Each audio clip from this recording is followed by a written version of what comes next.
Apa itu rheumatoid arthritis? Rheumatoid arthritis adalah suatu penyakit autoimun di mana persendian, biasanya sendi tangan dan kaki, mengalami peradangan, sehingga terjadi pembengkakan, nyeri, dan seringkali akhirnya menyebabkan kerusakan bagian dalam sendi. Selain sendi sinovial, penyakit ini dapat menyerang mata, kulit, mulut, paru-paru, jantung, serta pembuluh darah. Rheumatoid arthritis biasanya dimulai pada sendi perifer kecil di tangan ataupun kaki. Penyakit ini kemudian berkembang melibatkan lebih banyak sendi proksimal di pergelangan tangan, pergelangan kaki, siku, lutut, bahu, serta panggul.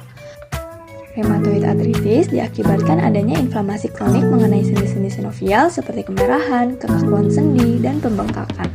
Proses terjadinya kerusakan sendi diakibatkan karena kartilago menjadi nekrosis.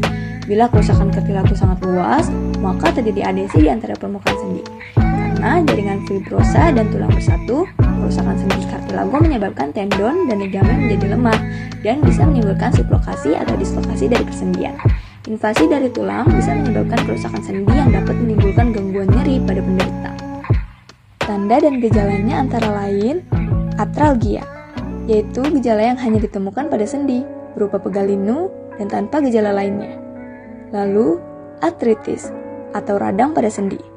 Gejala peradangan artritis cenderung lengkap, yaitu terjadi pembengkakan, muncul kemerahan di kulit, terasa nyeri, dan panas pada sendi yang terserang. Dan biasanya, sendi menjadi sulit untuk digerakkan. Lalu, apakah ada cara untuk mencegahnya? Jawabannya, ada. Pencegahan penyakit rheumatoid arthritis antara lain 1. Pencegahan primordial.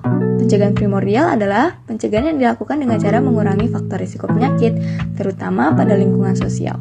Pencegahan primordial mencakup serangkaian perbaikan kondisi kehidupan, seperti mengurangi tingkat kemiskinan dan kepadatan penduduk. Pencegahan primordial dimulai dari menjaga kebersihan, akses perawatan medis yang lebih mudah, dan meningkatkan kondisi sosial ekonomi. Kedua, pencegahan primer.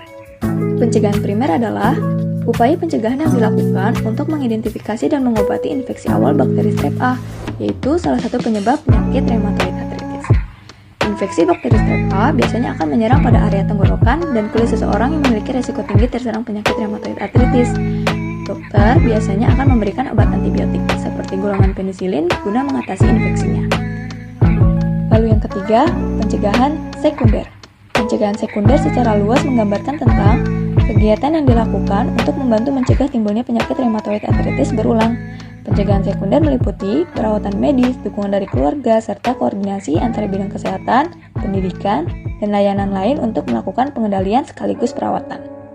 Pada beberapa kasus, mantan penderita akan mendapatkan antibiotik berupa suntikan intramuskular setiap 21 hingga 28 hari untuk mencegah terjadinya infeksi penyakit rheumatoid arthritis yang berulang. Dan yang terakhir, pencegahan tersier.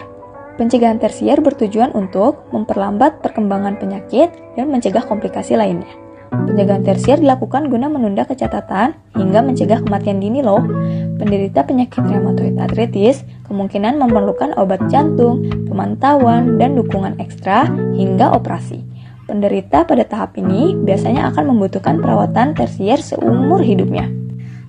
Hal terpenting dengan memulai menjaga kesehatan tubuh, pola makan, dan gaya hidup sehat agar terhindar dari resiko terserang penyakit rheumatoid arthritis atau bahkan penyakit lainnya.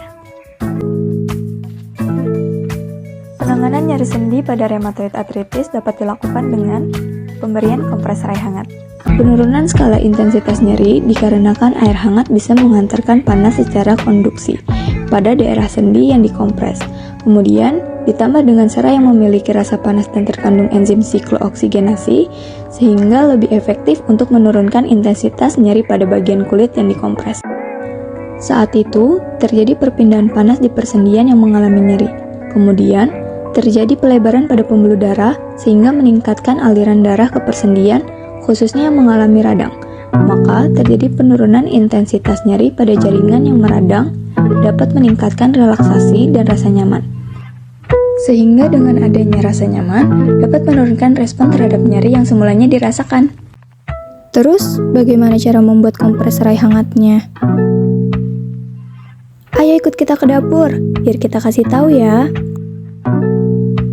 Pertama, siapkan alat dan bahan.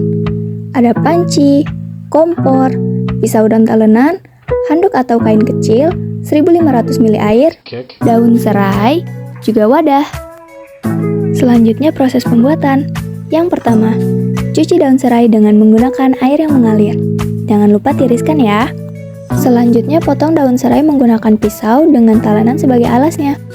Selanjutnya masukkan daun serai yang sudah dipotong ke dalam panci, lalu tuangkan 1500 ml air atau setara dengan 3 gelas air dengan takaran 500 ml. Nyalakan kompor dengan api kecil, lalu tunggu hingga air menjadi hangat sekitar 46 derajat Celcius atau 2-3 menit. Setelah itu, matikan lagi deh kompornya.